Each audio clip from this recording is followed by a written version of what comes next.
Prancis merupakan salah satu negara dari banyaknya negara yang memiliki tanah jajahannya di dunia ini. Maroko yang terletak di Afrika Utara merupakan negara yang pernah dijajah oleh Prancis. Prancis memiliki corak ataupun ciri khas tersendiri dalam penjajahannya. Jika negara lain memandang tanah jajahannya dari segi untung dan rugi saja berbeda dengan Prancis, yaitu yang bermaksud untuk menyebarkan kebudayaannya.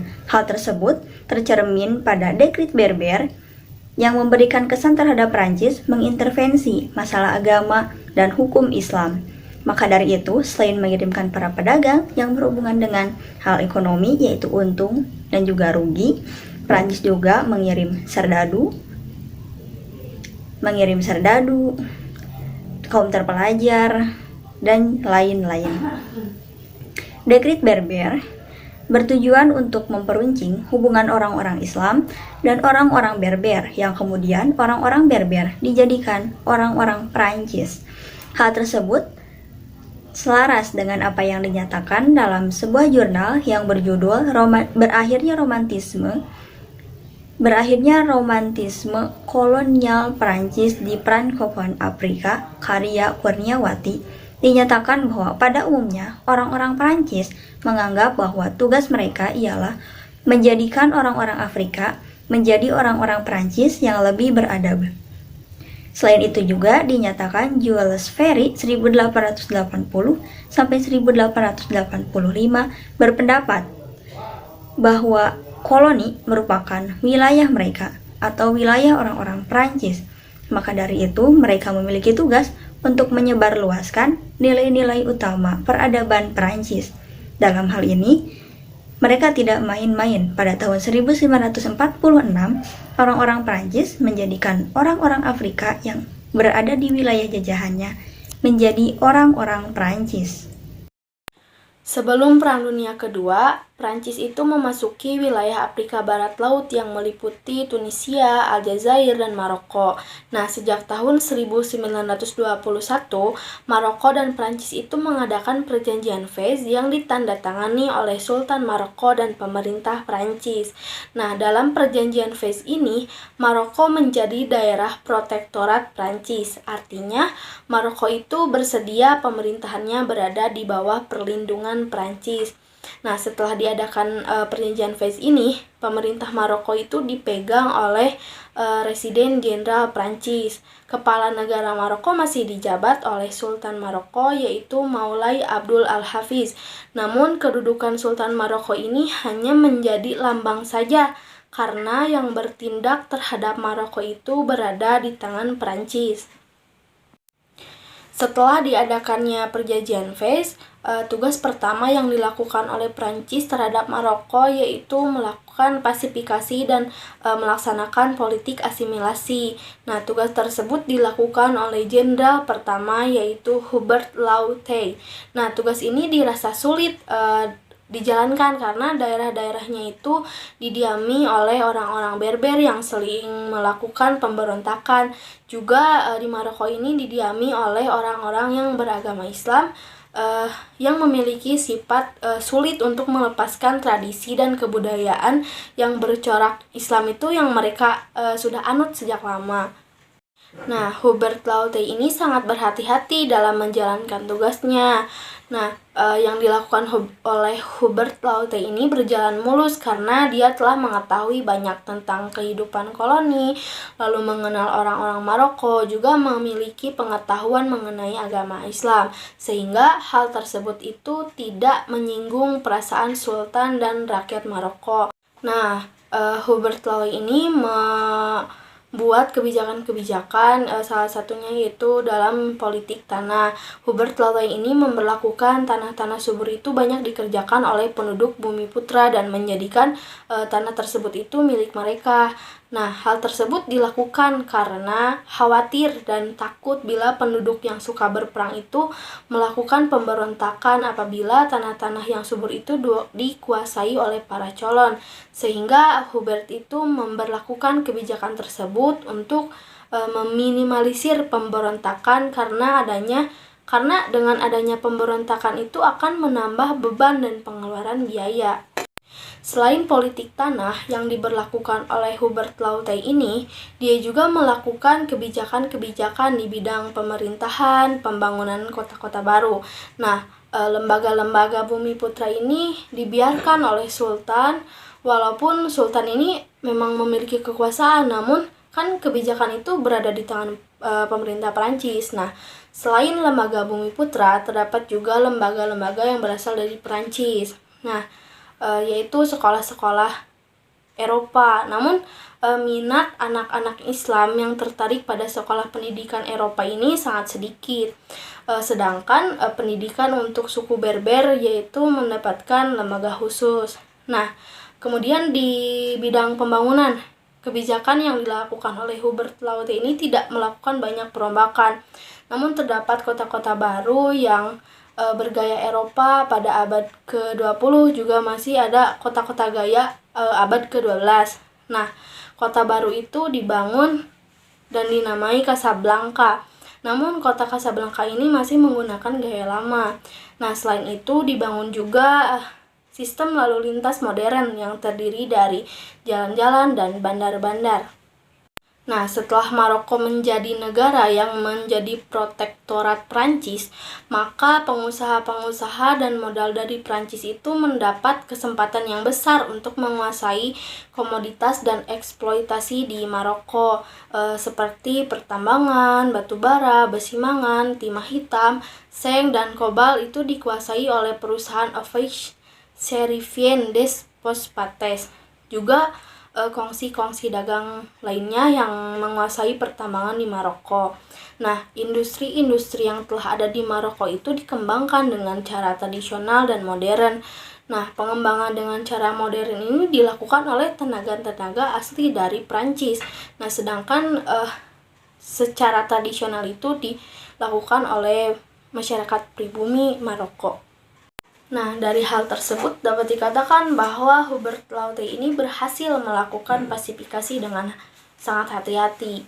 Nah, kebijakan-kebijakan yang dilakukan oleh Hubert Lotay ini adalah sebuah permulaan dan untuk mengambil simpati rakyat Maroko. Nah, Hubert Lotay ini dapat memobilisasi rakyat Maroko untuk dijadikan tentara yang dikirim ke medan perang di Prancis pada saat Perang Dunia I.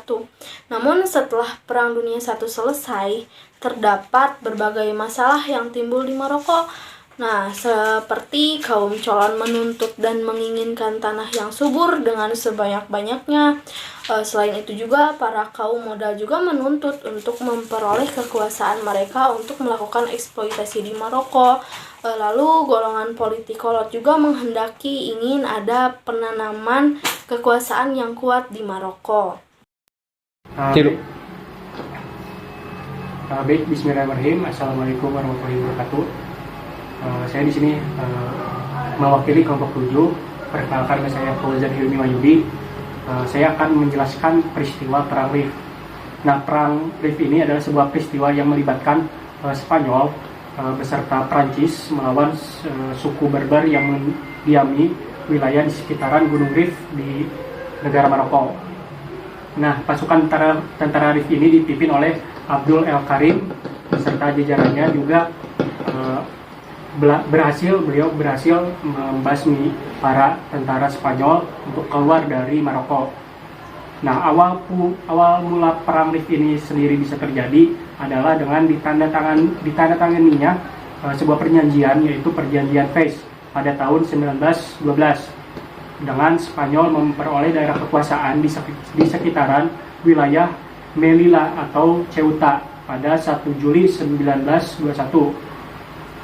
Nah, setelah kehilangan hampir seluruh wilayah kekuasaannya, para tentara Spanyol kemudian terusir dari Maroko dan memutuskan kembali ke wilayah Melilla yang menjadi basis kekuatan militer dari Spanyol, dengan menyisakan sekitar 14.000 tentara di kota Melilla.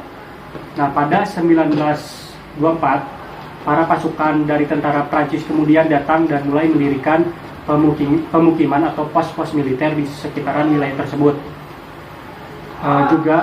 Dalam perang tersebut, Prancis beserta Spanyol saling bekerja sama untuk menaklukkan pasukan Berber yang dipimpin oleh Abdul El Karim.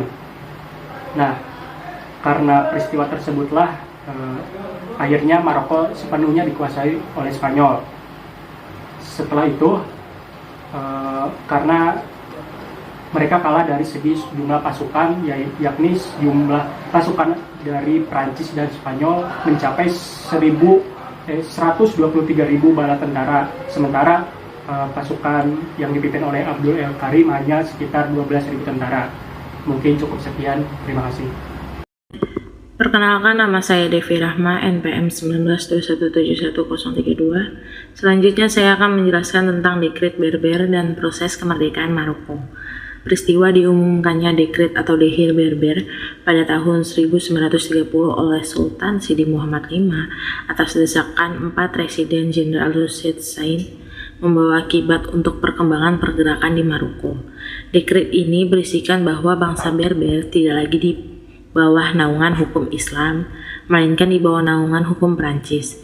Tujuan Prancis mengeluarkan Dekret Berber adalah untuk mempertajam pertentangan orang-orang Islam dalam suku Berber dan akan membuat suku-suku Berber tersebut menjadi bagian dari orang Prancis. Penduduk Maroko berpendapat bahwa dekret tersebut adalah suatu usaha untuk melakukan intervensi terhadap masalah agama dan hukum Islam.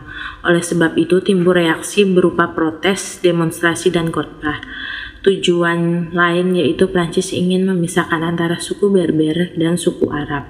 Karena banyaknya masyarakat yang dirugikan, terutama kaum nasionalis yang sangat tidak suka dengan dekret tersebut karena merugikan Maroko. Semakin banyak yang tidak setuju dengan dekret tersebut, maka dari itu, dekret itu harus dihapuskan dan mencabut dekret tersebut terjadi pada tahun 1934.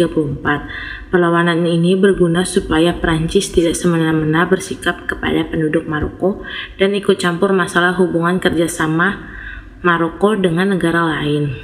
Pada tenggat antara tahun 1936 sampai 1943, dalam sejarah pergerakan Maroko diisi dengan berbagai pertentangan di antara pemimpin-pemimpinnya. Ketika tahun 1942, pasukan-pasukan Inggris Amerika mendarat di Maroko.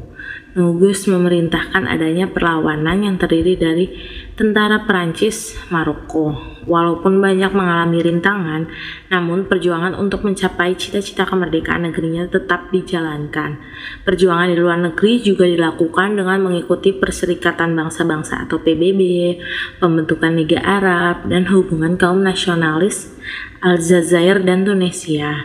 Pada tahun 1953, Sultan Muhammad V digulingkan dan diasingkan ke Madagaskar, lalu digantikan oleh Maulay bin Arafah.